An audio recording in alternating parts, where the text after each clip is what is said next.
21 अप्रैल 1526 की सुबह पानीपत के मैदान में इतिहास का रुख बदलने वाला था। एक तरफ इब्राहिम लोदी की विशाल सेना थी जो समुद्र की तरह फैली हुई थी, और दूसरी तरफ बाबर की छोटी सी टुकड़ी जिसने अपनी रक्षा के लिए बैलगाड़ियों की एक अभेद्य दीवार बना रखी थी। बाबर ने रूमी पद्धति का इस्तेमाल करते हुए अपनी तोपों को गाड़ियों के बीच चमड़े की रस्सियों से बांध दिया था। जैसे ही युद्ध शुरू हुआ, लोदी के हाथियों ने बाबर की सेना की ओर बढ़ना शुरू किया, लेकिन तभी पहली बार हिंदुस्तान की धरती पर तोपों की गड़गड़ाहट गूंजी। तोपों के धमाकों और बारूद की महक ने लोदी के हाथियों में खलबली मचा दी। वे हाथी जो कभी दुश्मन को कुचलने के लिए जाने जाते थे, अब अपनी ही सेना को रौंदने लगे। बाबर के घुड़सवारों ने तुगलमा नीति के तहत लोदी की सेना को दोनों तरफ से घेर लिया। कुछ ही घंटों में पानीपत का मैदान लोदी के सैनिकों के शवों से पट गया। इब्राहिम लोदी युद्ध के मैदान में ही मारा गया और इसी के साथ दिल्ली सल्तनत का अंत हो गया। बाबर की राह इतनी आसान नहीं थी।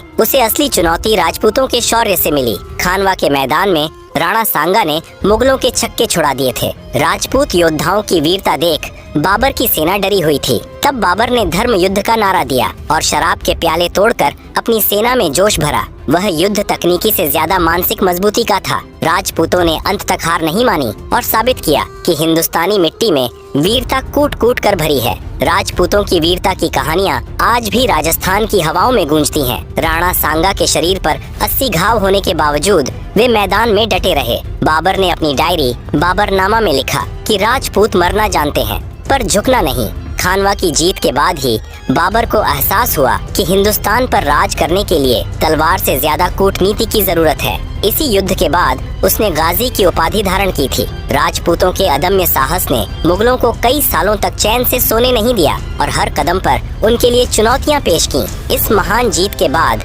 बाबर ने दिल्ली और आगरा पर अपना अधिकार जमा लिया। बाबर ने महज 4 सालों के शासन में कई युद्ध लड़े। खानवा, चंदेरी और घाघरा, इन सभी में उसने अपनी श्रेष्ठता साबित की। 26 दिसंबर 1530 को मुगल सल्तनत की नींव रखने वाले इस पहले बादशाह की मृत्यु हो गई। बाबर ने अपनी वसीयत में लिखा था कि उसे काबुल की मिट्टी में दफनाया जाए। आज भी उसकी कब्र काबुल के बागे बाबर में मौजूद है। बाबर ने अपने बेटे हुमायूं को एक ऐसा साम्राज्य सौंपा था जो अभी पूरी तरह स्थिर नहीं था, लेकिन जिसकी जड़ें भारतीय उपमहाद्वीप में गहरी जम चुकी थीं।